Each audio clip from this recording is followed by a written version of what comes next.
But we need heroes.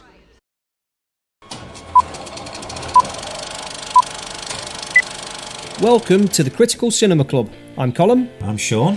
I haven't seen any of the Marvel series since probably the first series of Loki. Yeah, I watched what was it, Scarlet Witch, where that is Wandavision. Do you know what, that started off really intriguing. Really started off because that was the first one, really. That was the first series. If you discount all of the Netflix, like I didn't watch any of that. No, sorry, I did. The Punisher. Yeah, no, I did watch those. I thought you were going to say Agents of Shield, which I didn't watch that actually. No, I enjoyed. No, interestingly, with the Netflix ones, they said that they were part of the MCU, but they kept them at arm's length. But now they've brought them into the fold. But it worked when they kept them at arm's length. And I like the first two series of Daredevil. Series 3's alright. I didn't enjoy it as much as the first two. And then they bring the Punisher into series 2. But you know what they did do, which I was excited to see how Thanos doing the snap would affect, because the snap should have happened in Daredevil. It would have happened, yeah. But it's never brought up. It doesn't get brought up at all. And also, what I've noticed now is in newer Marvel movies, they don't talk about it at all. So so I can't remember which one it was, but like the sight of a super. Oh my God, there's a superhero. It was only a couple of years ago. Half the planet got snapped off. So Moon Knight.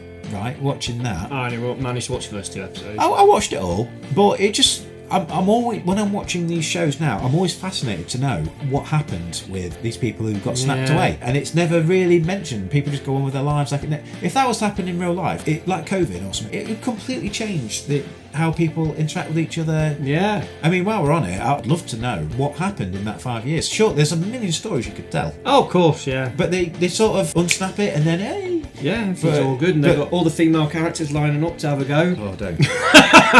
They really missed an opportunity there. I think they ought to go back and tell some stories from that time period. Yeah. There's so many people that come back and their wives moved on. Yeah. Or they come back. What about all the people that were in a plane?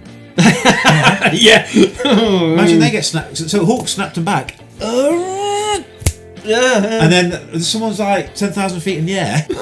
I mean, did he snap them all back on the floor or what? Oh, I don't know. But sorry. Did you ever watch any of the Arrowverse? Oh yeah. Stuff? Yeah. I never really watched that, but then they had that Crisis on Multiple Earths. I brought Brandon Routh back as Superman. Yeah, Superman Returns. Not a massive fan of the film. Do you know he was in that show anyway as a different character? He's a character in the Arrowverse. Oh really? Yeah. Is he called Atom Man or something? He's a different person. I didn't really watch it. I don't really like the CW stuff. Like I know that Tom Welling had a scene as his. Oh, did he? Well, I'll tell you what. Right, Arrow series was good. Yeah, I would say it was a bit like Batman Begins, but for Arrow, it was good. It wasn't someone I was excited to see, but it's probably one of my favourites now.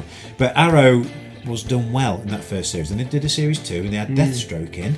And I thought that's good because that's a fairly grounded character. That makes sense. But then when they started introducing the Flash, it turned into a bit of a teen drama kind of.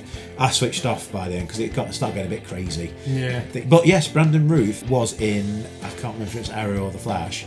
But he was this character. I think he can. I think it was a Flash, wasn't it? But I think it was like DC's version of Ant-Man. Basically. I know that John Cryer came back as Lex Luthor in that arc of episodes. I don't have any episodes. So I didn't really watch it. So I just saw clips. I don't know. I'd like to see Brandon Routh as Superman again. But didn't he play like Kingdom Come Superman? Which is that the same? Yeah, with the black. It's like a 7. Yeah, it's like a 7. Yeah. I mean, this is something I ought to know. I don't actually know if that's the same Superman or not. I don't suspect think it's possibly not. I'm not a massive fan of the new Superman series, that Lois and Clark New Adventures with Dean Cain. No, that's not the new one, is it? That's an old one. No. So, but they've got there is a Superman show on. That's part of that CW thing. Yeah. But it's maybe not a nice thing to say, but I saw the picture of the guy and I thought he's just a normal dude. It doesn't really strike me as Superman. A little bit like the guy who's playing Kirk in Star Trek Strange Stupid Worlds.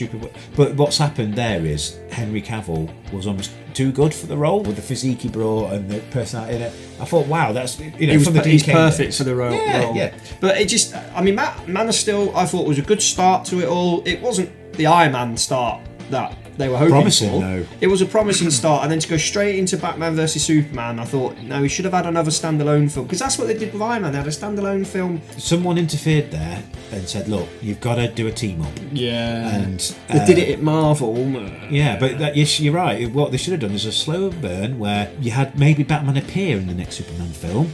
As an introduction, like they did in Iron Man and these other films, where Black Widow I'm not saying Black Widow's on the same planet as like Batman in terms of popularity or anything, but no, that was a she was a good character in those earlier films. I thought the Black Widow film I thought was a bag of shite, but what they did was it was organic. How it would make sense that Black Widow would appear. She should have had her own film much earlier. She should, but what I mean is it made sense in the story that Nick Fury would put her on Iron Man to watch what he's doing, and then she becomes a full-fledged character in her own right. And that, as a viewer, I accept that. Yeah. But when you're forcing the situation, and then all of a sudden he receives these files of... They've all got logos.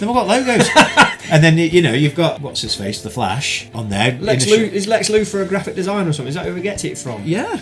And then you got Aquaman in there, and somehow they've got a picture of him from under the sea. But they shouldn't have done it. They shouldn't. No.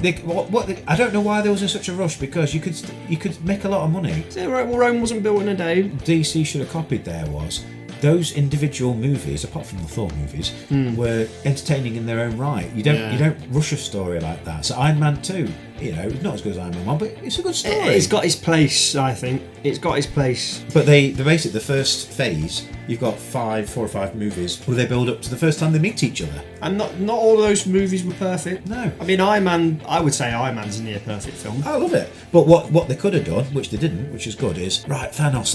Let's chuck Thanos in there right now. No, they saved it in 10 movies. They built up to it, and that payoff was so much better. What a waste! It was a waste.